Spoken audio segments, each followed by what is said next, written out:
Kisah Kancil dan Kura-kura. Di suatu pagi yang cerah, terlihat Kancil sedang memandang kebun sayur. Sudah cukup lama ia menanti sayuran. Sekarang, Kancil siap memanen sayuran yang telah ditanamnya. Wah, akhirnya aku dapat makan sayur sebanyak-banyaknya. Ujar Kancil dengan gembira. Setelah merasa kenyang, Kancil lalu beranjak pergi menuju sungai untuk minum. Di tengah perjalanan menuju sungai, Kancil melihat teman-temannya, yaitu kerbau, ibu rusa, dan kura-kura yang sedang berkumpul. Kancil bergumam, Ada apa ini? Kelihatannya kerbau dan ibu rusa sangat akrab dengan kura-kura. Wah, aku harus mencari tahu. Sepanjang jalan menuju sungai, ia berpikir tentang teman-temannya yang ditemui tadi. Sesampainya di sungai, Kancil pun minum. Segar. Kata Kancil setelah meminum air sungai beberapa kali. Seperti rencananya tadi, Kancil bergegas kembali menuju teman-temannya yang ia temui. Sekarang aku akan menemui kerbau. Ucapnya. Kancil pun menghampiri kerbau dan kemudian bertanya. Kerbau? Iya, Kancil. Ada apa? Jawab kerbau sambil menoleh. Kancil kembali bertanya. Kenapa kamu akrab sekali dengan kura-kura? Mendengar pertanyaan dari Kancil, kerbau menjawab. Karena dia sangat baik dan tidak sombong. Benarkah? Timpal Kancil heran. Iya, benar. Kata kerbau meyakinkan. Baiklah. Aku mau cari buah dahulu. Balas Kancil yang pergi meninggalkan kerbau. Kancil tidak percaya dengan perkataan kerbau. Ia akan bertanya lagi kepada ibu rusa tentang kura-kura. Setelah bertemu dengan ibu rusa, Kancil bertanya. Ibu rusa, bolehkah aku bertanya sesuatu? Iya, silahkan. Jawab ibu rusa pada Kancil. Aku lihat tadi engkau sangat akrab dengan kura-kura. Kata Kancil. Ya memang, sebab kura-kura sangat baik. Ada apa Kancil? Tanya ibu rusa. Tidak apa-apa, ibu rusa. Jelas Kancil. Ia kemudian pergi meninggalkan ibu rusa dan bergumam penuh rasa iri. Semua berpihak pada kura-kura. Tidak ada yang mengatakan aku baik. Seperti yang dibilang kerbau dan ibu rusa pada kura-kura. Teman kura-kura juga lebih banyak daripada aku. Kata Kancil yang kesal. Kancil pun berencana jahat pada kura-kura agar dijauhi oleh teman-teman binatang lain. Aku harus cari ide agar semuanya menghindari kura-kura. Aku akan mengatakan sesuatu yang buruk pada kerbau dan ibu rusa tentang kura-kura. Ungkap Kancil. Kancil merasa iri pada kura-kura, sehingga ia memiliki niat jahat dan akan mencari kerbau serta ibu rusa untuk mengatakan sebuah kebohongan. Kemudian Kancil bergegas menemui kerbau. Kerbau, gawat. Kamu harus berhati-hati dengan kura-kura. Kata Kancil. Kenapa, Kancil? Jawab kerbau sembari bertanya.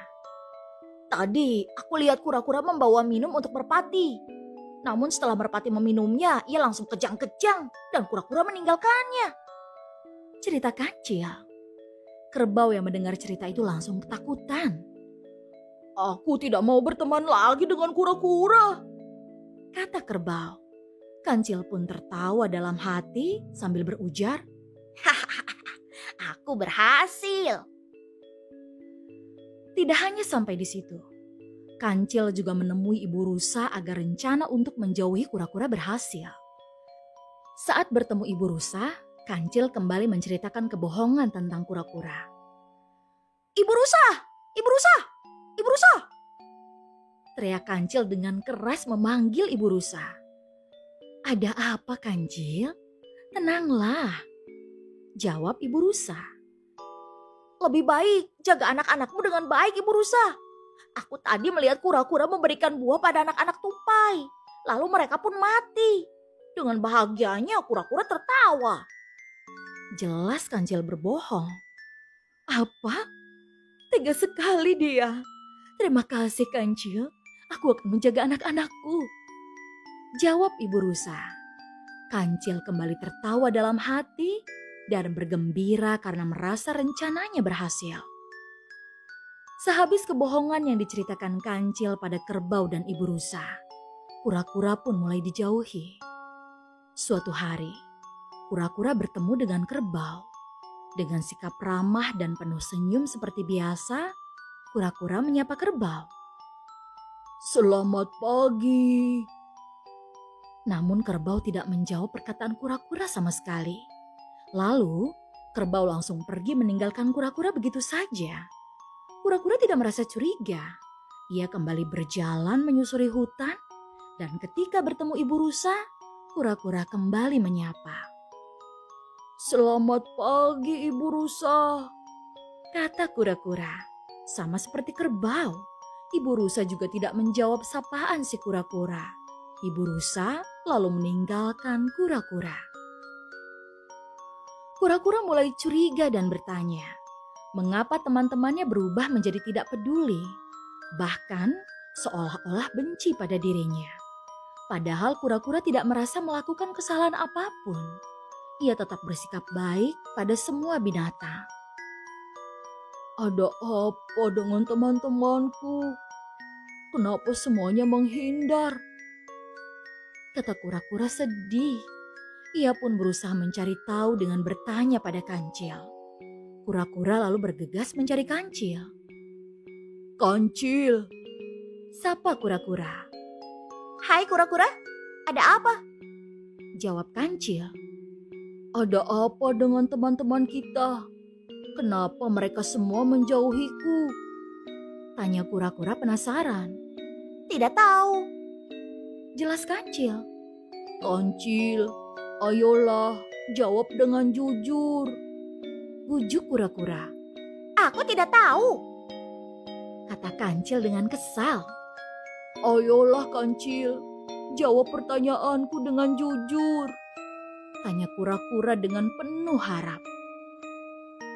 Semakin jengkel dengan pertanyaan kura-kura, Kancil kemudian pergi sambil berteriak. Tidak tahu, dasar cerewet. Kancil tidak mau jujur atas perbuatannya yang dilakukan pada kura-kura. Ia terus berjalan meninggalkan kura-kura begitu saja. Rasakan, memangnya enak tidak punya teman. Gumam Kancil sambil berjalan. Di kejauhan, kura-kura merasa sedih dan juga kecewa. Kancil, kamu benar-benar teman yang kejam. Kancil masih tidak peduli. Ia terus pergi menjauhi kura-kura. Kancil merasa bangga karena rencana jahatnya berhasil. Namun tidak lama setelah itu, Kancil tiba-tiba terjatuh ke dalam lubang besar di hutan. Apa ini? Kenapa aku tiba-tiba masuk ke dalam jebakan?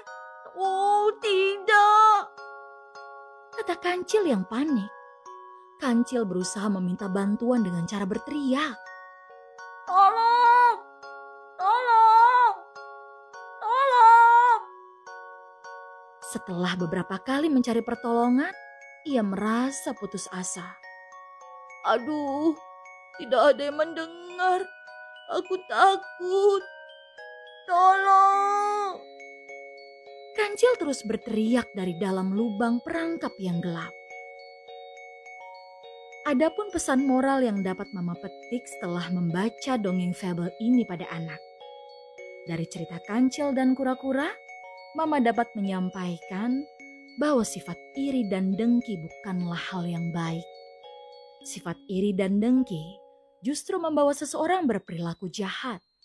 Sama seperti perbuatan Kancil yang menghasut binatang lain untuk membenci kura-kura. Jika ingin memiliki banyak teman, berbuatlah baik pada siapapun dengan tulus. Maka orang lain akan senang berteman dengan kita. Sebaliknya, Jika kita berperilaku jahat pada sesama, kita akan menuai perbuatan jahat tersebut dengan musibah dan kesulitan. Karena apa yang kita tanam, itulah yang kita tuai. Semua perilaku baik dan buruk, masing-masing akan mendapatkan balasannya.